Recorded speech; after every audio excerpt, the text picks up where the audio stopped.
Tudo bem, pessoal? E aí? O que vocês acham? Fascismo é de direita?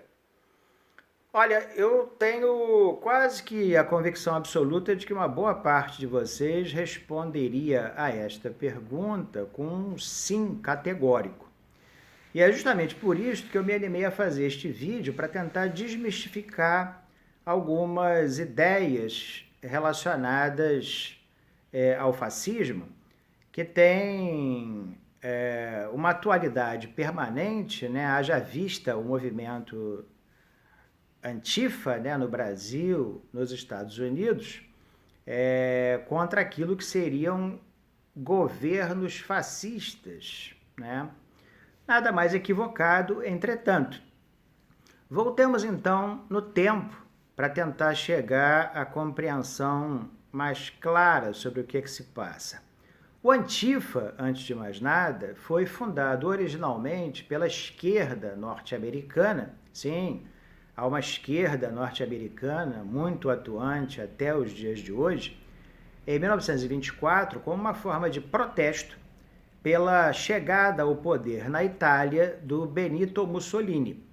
Mussolini não chegou ao poder da Itália, entretanto, pela via do voto, como nós sabemos, mas sim por outorga do rei Vittorio Emanuele III.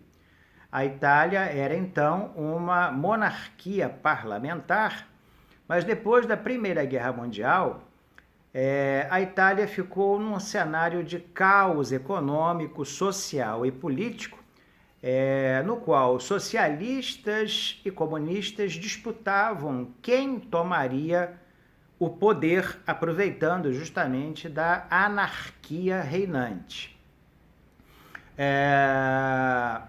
Diga-se passagem, também havia anarquistas metidos nessa tentativa de tomada do poder. Vittorio Emanuele, então, preocupado com aquilo que poderia acontecer com a Itália, e diante do fato de que o Mussolini, desde muitos anos antes, vinha organizando aquilo que acabou se constituindo no Partido Fascista Italiano, prometia a imposição de uma ordem, né, que os outros partidos não conseguiram fazer, deu o poder ao Mussolini, que de fato, de uma maneira tirânica, violenta, né, conseguiu impor uma paz na Itália, uma paz bélica, né, porque ele simplesmente matou ou prendeu todos os seus opositores, que eram justamente os socialistas, os comunistas, os anarquistas, os social-democratas e assim por diante. Mais ou menos num processo semelhante ao que aconteceu 10 anos depois na Alemanha nazista, com a diferença de que o Hitler chegou ao poder pelo voto, né? Ele foi eleito pela população alemã, mas também numa situação em que se acreditava que ele seria a única resposta à situação de caos completo em que a Alemanha jazia desde o final da Primeira Guerra Mundial.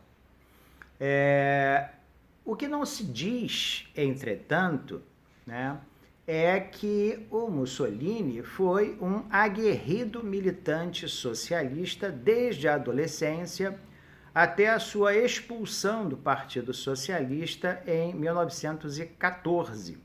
Mussolini chegou a ser o editor-chefe do jornal do Partido Socialista Italiano, chamado Avanti, para frente, em frente, né?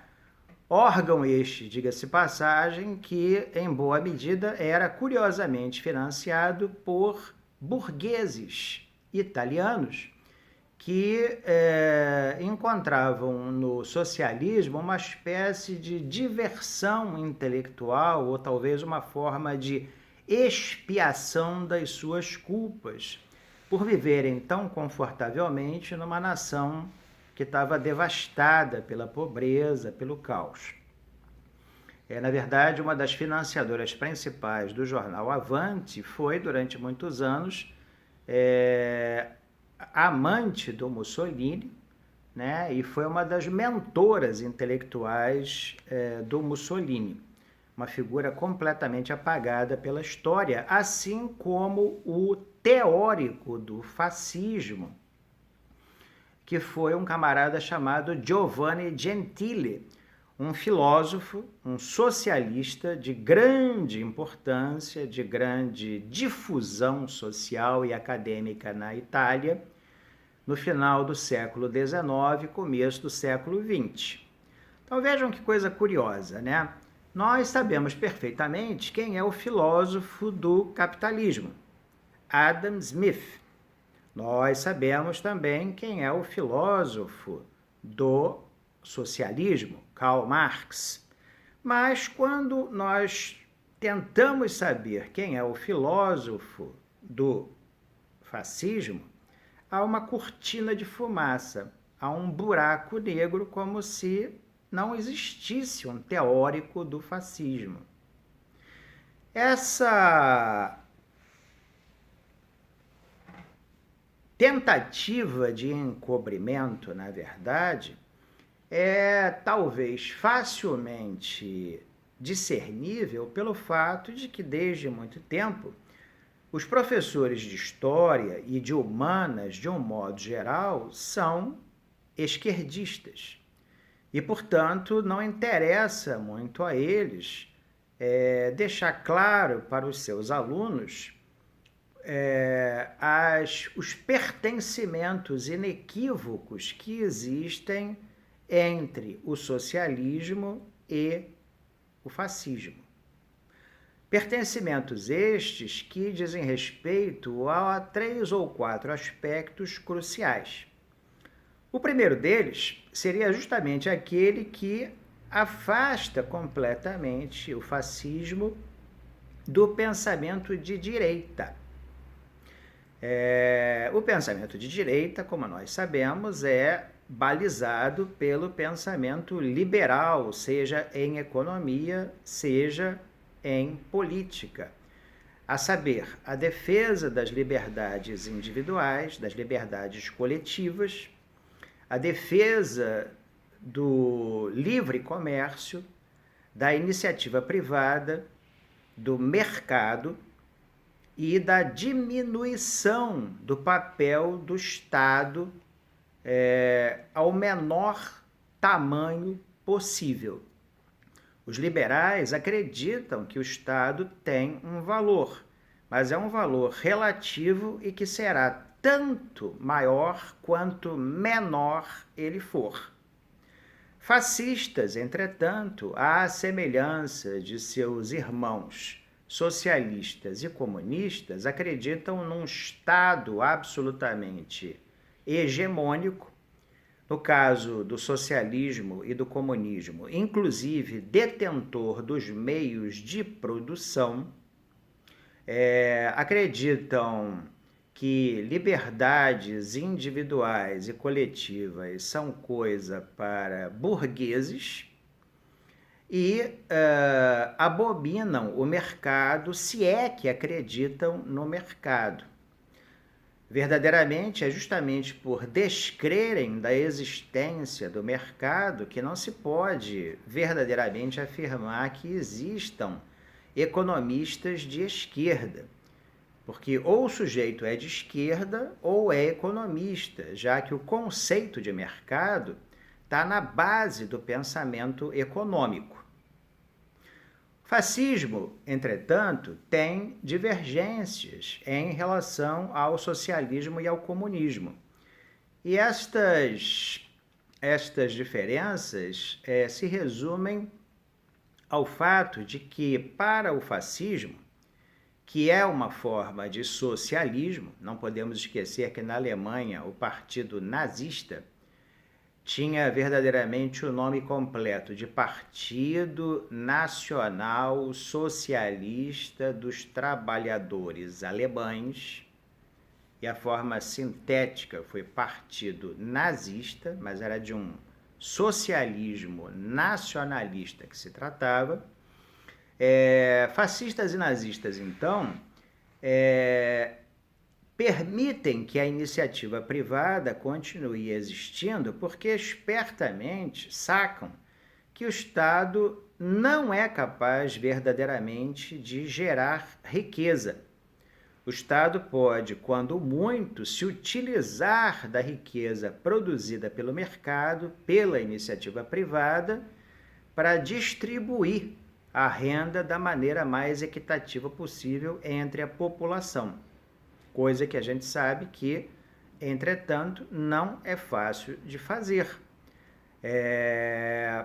Mas positivamente o Estado não é capaz de gerar riqueza. Na verdade, o conceito de geração de riqueza sequer pertence ao campo conceitual do socialismo, o que já mostra as gravíssimas dificuldades com que esse pensamento se defronta na prática. Então eu dizia que fascistas e nazistas, entretanto, percebendo a dificuldade de que o próprio Estado gerasse renda, permitem a continuidade da iniciativa privada. Entretanto, a iniciativa privada, para continuar existindo, socialistas, que eles verdadeiramente eram, tinha que estar inteiramente a serviço dos interesses do Estado. Ou seja, o que seria produzido, quanto seria produzido, quanto custaria, quem consumiria, tudo isso estava nas mãos do Estado, já que não havia mercado, da mesma forma como para os socialistas e comunistas. Um outro traço